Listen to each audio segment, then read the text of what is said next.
Sebilah keris yang menjadi bagian dari keris wajib orang Jawa mulai jarang terlihat dan semakin sulit untuk mendapatkannya, apalagi dalam kondisi yang tus.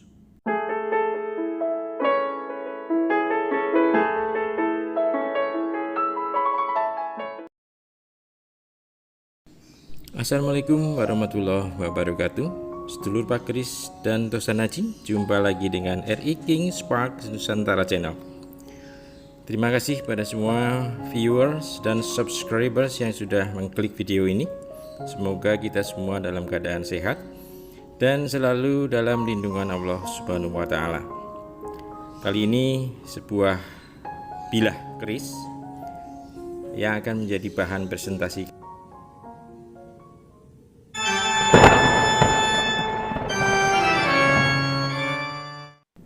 Sebilah keris yang menjadi bagian dari keris wajib orang Jawa mulai jarang terlihat dan semakin sulit untuk mendapatkannya, apalagi dalam kondisi yang tus.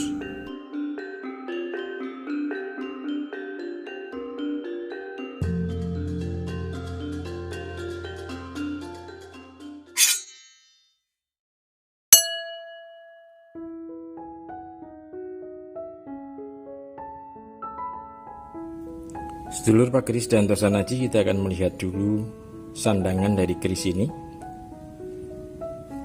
Sandangan ladrang Solo dengan warongko iras.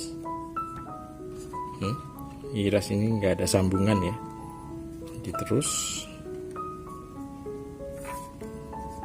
Kemudian kayunya ini terembalu Jawa. Sementara di deder ini menggunakan kayu sono. Pendoknya model blewah. Dan kita akan lihat isi dari bilahnya.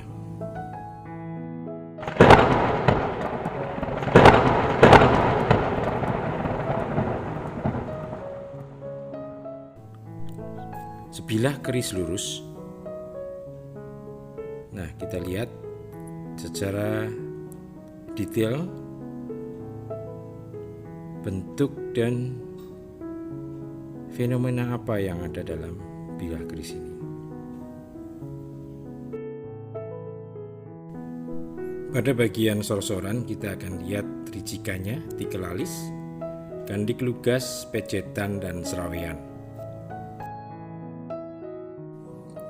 Dengan mericikan yang seperti sudah disebutkan, maka dapur keris ini masuk dalam keris dapur tilam sari. Sangat mirip dengan dapur tilam mubih, tapi ada perbedaan di sana, yaitu adanya serawean. Jadi ini adalah salah satu dapur keris yang masuk dalam 4 keris wajib orang Jawa. Dapur tilam sari ini seperti kelanjutan dari dapur tilam mubih, yaitu setelah seorang anak membentuk suatu keluarga, membina kehidupan berkeluarga, maka diharapkan dia akan mampu menciptakan sebuah keluarga yang sakinah, mawaddah, dan warahmah, yang artinya sebuah keluarga yang tentram, tenang, damai, dan penuh dengan cinta kasih, penuh hasrat cinta dari kedua suami istri, sehingga melahirkan suatu keluarga yang penuh dengan rahmat. Tangguh dari keris ini, estimasi adalah tangguh nom-noman, yaitu masuk dalam PB sepuh. Adapun pamornya, kita lihat ada garis-garis di kedua sisi dari bilah keris ini. Garis-garis ini dari penuh ya, dari bawah ke atas kemudian turun lagi ke bagian bawah bilah. Maka pamor semacam ini disebut sebagai pamor wengkon isen, pamor yang berangsar pelindungan terhadap anasir-anasir jahat, pengaruh negatif dari luar diri kita. Jadi tuahnya melindungi pemilik agar terhindar dari anasir jahat, pengaruh sihir, dan semacam itu.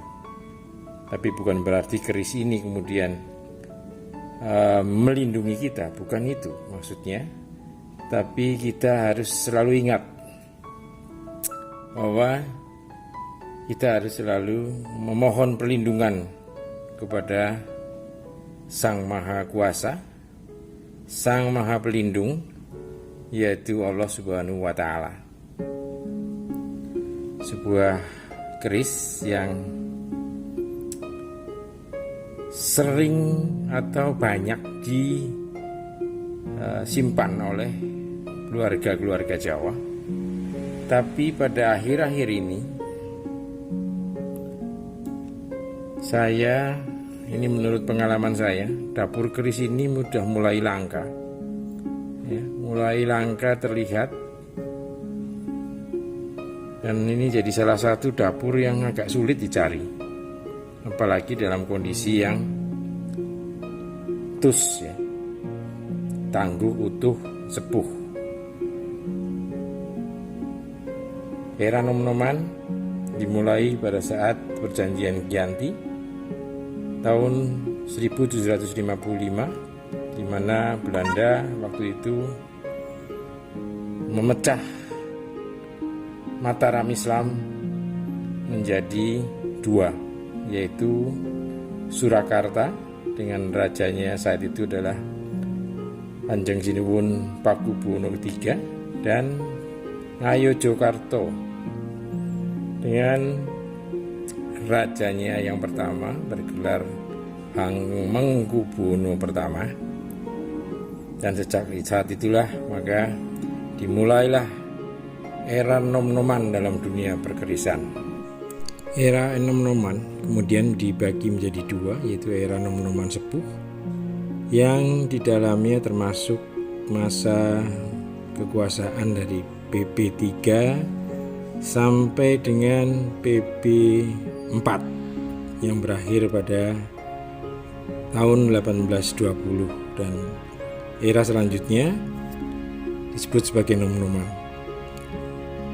Pada era PP sepuh ini, situasi ekonomi, politik, dan juga militer masih sepenuhnya berada dalam pengawasan kolonial. Maka kegiatan pembuatan keris atau tosanaji ini hanya terbatas pada kalangan kerajaan atau keraton, atau orang yang disebut dengan garap jero atau garap dalem. Maka sangatlah jarang muncul keris-keris dari atau tosanaji dari era PP sepuh ini, karena memang produksinya sangat-sangat terbatas hanya di kalangan kerajaan.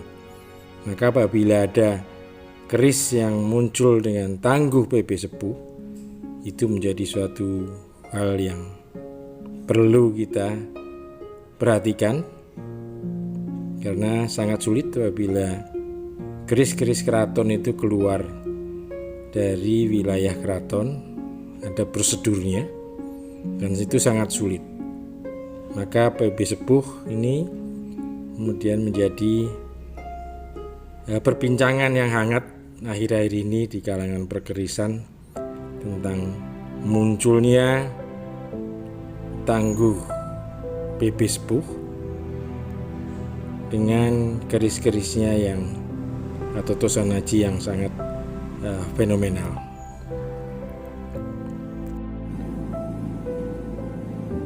Demikian apa yang perlu saya sampaikan dalam presentasi kali ini. Semoga bisa menambah informasi tentang dunia Tosanaji kita. Terima kasih sudah menyaksikan, dan wassalamualaikum warahmatullahi wabarakatuh.